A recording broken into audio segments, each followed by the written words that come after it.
अस्सलाम वालेकुम। तुम्हारे मुश्किल वक्त का साथी अल्लाह है।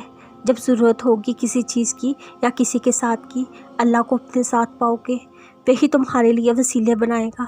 ये जान लो, वही तुम्हारा सबसे बड़ा सपोर्ट सिस्टम है। उसे छोड़ के दुनिया के पीछे क्यों भाग रहे हो? तुम्हें जिसकी सबसे ज़्यादा ज़रूरत है वो है अल्लाह। वो रास्ते बनाते हैं तुम्हें अपने दर पे बुलाने के लिए। वो तुम्हें पुकारता है दिन में 5 मरतबा बुलाता है। वो कह रहा है आओ नमाज कायम करो, क्योंकि वो तुम्हें बेहतर अदा करना चाहता है।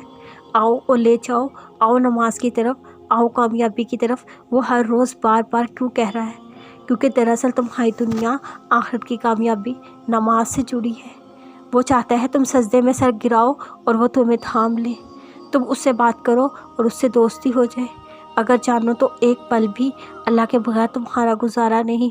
वही तो सब कुछ है, हम तो कुछ भी नहीं। लेकिन तुम्हें अपना मुकाम पता है, तुम तो खुशकिस्मत हो।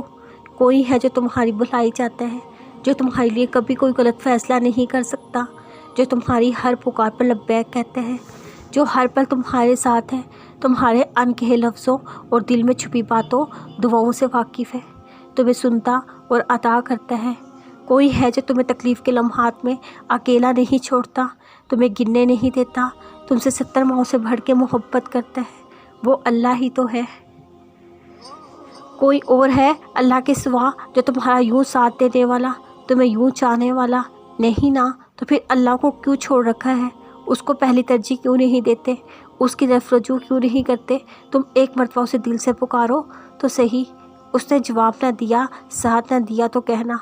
वो हमसे इतनी मोहब्बत करता है तो हम ज़्यादा नहीं तो उसकी मोहब्बत का इतना हक़ तो अदा कर सकते हैं। 5 वक्त की नमाज अदा करें, कुरान पाक थोड़ा ही सही लेकिन ज़रूर पढ़ें। उसके अहकामात मानने की कोशिश करें। हराम चीज़ों को छोड़ के हलाल को अपनाएं। उसको राज़ी करने की शुरुआत करें।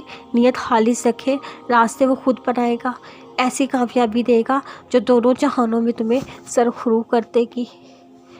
अल्लाह जानता है तुम्हारा दिल कैसे तड़प रहा है उस एक दुआ के लिए जो तुम कब से अल्लाह से मांगते आ रही हो। सुनो, उसने सुना है तुम्हारी दुआ को। वो मुकर्रर वक्त आने दो जो तुम्हारे लिए खुशी की घड़ी लाएगा। वो तुम्हारी दुआओं पर कून फरमाएगा। इसलिए तुम परेशान ना हो, ये देरी तुम्हारे लिए खैर लाएगी।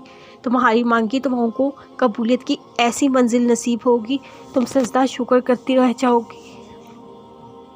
अल्लाह से मांगने वाले कभी खाली हाथ नहीं रहते। उसको हाल दिन सुनाने वाले सुकून उसके दर से पाते हैं।